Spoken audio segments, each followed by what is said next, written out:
Okay, so in this tutorial, I wanted to do a bit more of an explainer than a tutorial, basically. The BMW service schedules can be an absolute minefield. So you've got certain items that are done on time, certain items that are done on mileage. I just wanted to put something together, really, just to explain it in a potentially an easier to understand way than some of the sort of grids or maps that you get sometimes that say, do this here, but that here, but this here, but that here.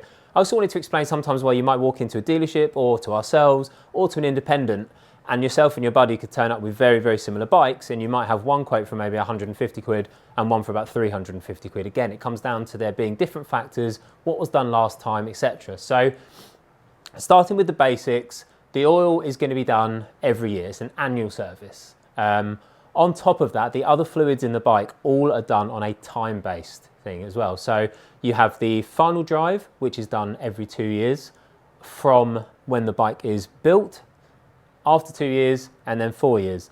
Offset that on the years in between, you have the brake fluid and the gearbox oils. So they're also done every 2 years, but starting on year 1. So basically from when the bike is produced, you've got final drive. After year 1, you'll do gearbox and brake fluid. Year 2, back to the final drive.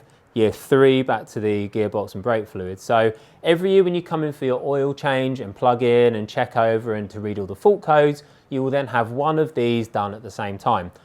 However, the exception to the rule is there is also service schedule items that are due at 6, 12, 18 and 24,000. So when I was a dealership manager, a service manager within the dealership, what I would always try and do is try and minimize the amount of time that you're going to have to spend faffing going back and forth for service reasons. So if I was going to come in at, say, 5,000 miles, I would give the customer at the time the option to say, right, the bike is now 15 months old, so we're due the first year annual items. In this case, it would be gearbox, brake fluid, and the oil.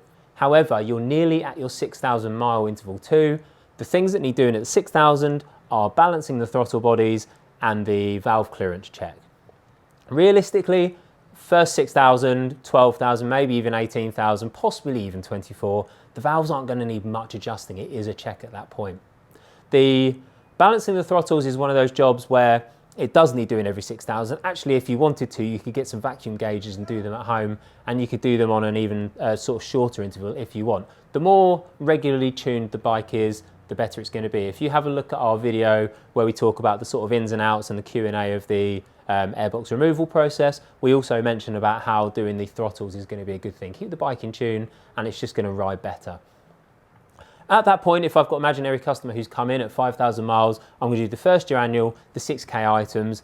That's great, that all works. If you come into the dealership in the service department, for example, at 9,000 miles, it's a little bit trickier. There is an element of saying, well, we don't want to over-service the bike.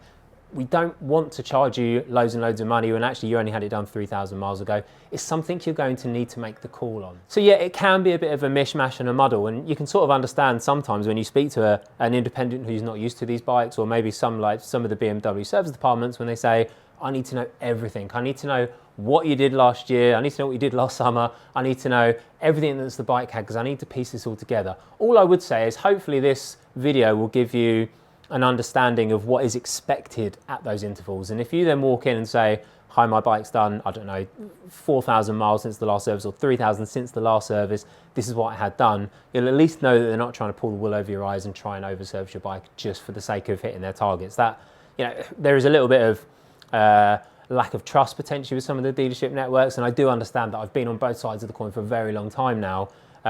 All I can say is from our point of view, we would only ever want to do the best thing for the bike, and we would only want to service it the minimum amount of cost, but with the maximum effect. So if its valves aren't due for another 3,000 miles, go off and do a tour and enjoy it.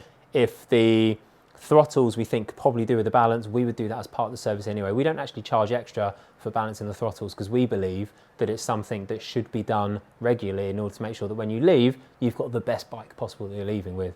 So that's taken us up to the 6,000 and the annuals. Moving forward from there, when you get to the 12,000, again, if we're going to take the annuals out of this, you may have had the bike for a year, 2 years, 18 months, etc. You know what you're expecting there. The 12,000 is going to need the balancing of the throttles again. It's going to need the valve check again. Again, at that sort of mileage, I'm not expecting the valves to have to be adjusted, if I'm honest.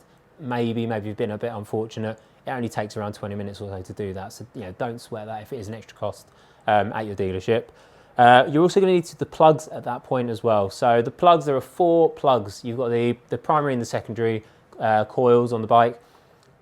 With the plugs, we'd always trust the BMW quality. We always tend to go for BMW. Aftermarket options are out there. I'm sure they're fine. Realistically, we have never had a plug fault. Yes, we've seen them get sooted up or we've had to replace them as part of the service schedule. We've never had one fault. So if it ain't broke, don't fix it. On top of the other 12,000 items, you need to be looking at doing the air filter. Now, this is a really good time to upgrade the air filter. The paper air filter that comes with the BMW R9T out of the factory is just it's a cheapy sort of paper one, and it's going to keep needing replacing. So this is a really good time to invest in either a DNA or a K&N filter that you can find on the website that are basically washable, they're reusable. So you're not going to keep throwing that expense. Yes, they're a bit more money up front, but you're not going to keep throwing £15 every 12,000 miles or something else. It's actually a better option. They also allow better airflow, and they've been designed purposefully to give better performance. So real good time to do that. We've got a tutorial on the video, on our YouTube videos that tells you how to take the tank off. Once you've got to the tank, it's a case of just popping the scoop off, pop the air filter in, pop it back on, pop the tank on. So you can pretty much use our tutorials to do that at home as well. Again, if it's clogged up, if you live in a particularly dusty area environment, if you're in maybe the southern area in the States or something like that, something like this will cause a problem. Recently saw some slight sidetrack here, some GT racing where one of the BMWs came in with a fault because there was so much sand and soot because it was an Emirates race. The car was underperforming massively because there was no way for that engine to breathe. So depending on your environment, just have a think about it. Definitely go for a reusable air filter. If you want to do it a bit more frequently, 12,000, fine. But 12,000 is the BMW service schedule. That's taken us from annuals to 6,000 to 12,000.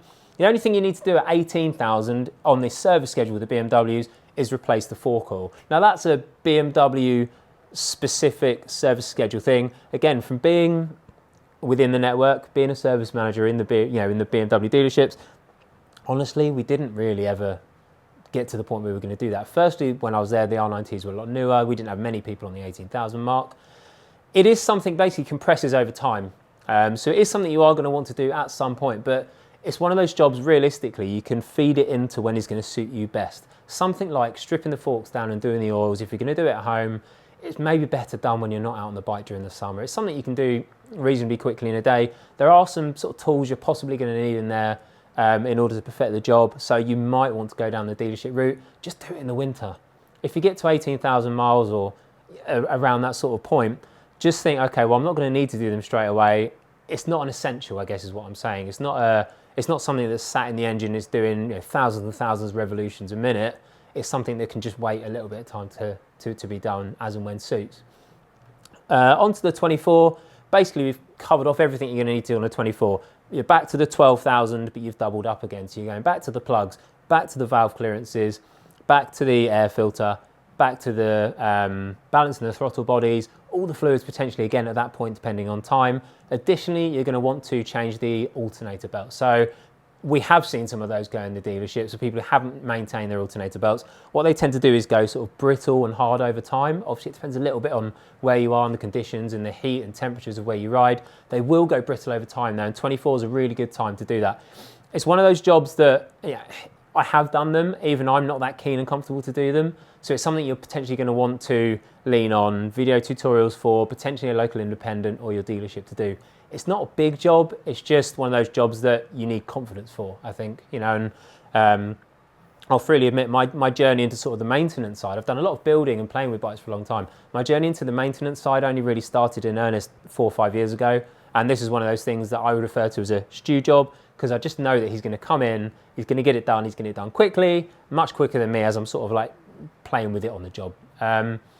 That's basically it from a servicing point of view. Obviously, on top of the servicing, if you're going to do it yourself at home, do remember things like your tyre pressures, check your clutch lines, check your brake lines, make sure there's no leaks there, check everything else under the bike. We're going to be doing some tutorials as well on how to actually do the maintenance and service parts of everything that I'm talking about and explaining. This is more an overview so you understand what to expect, what you're getting yourself in for, and some potential costs.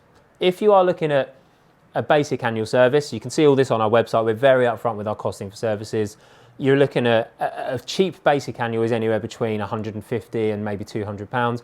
If you're coming into us with a 24 and you say, right, I want the forks doing, I want all of the 24 items, the 12 items, the 6 items, you're probably going to be pushing somewhere around the £450 to £500 mark as a ballpark. So yeah, hopefully that's giving you some sort of insight. Hopefully it's not too much information.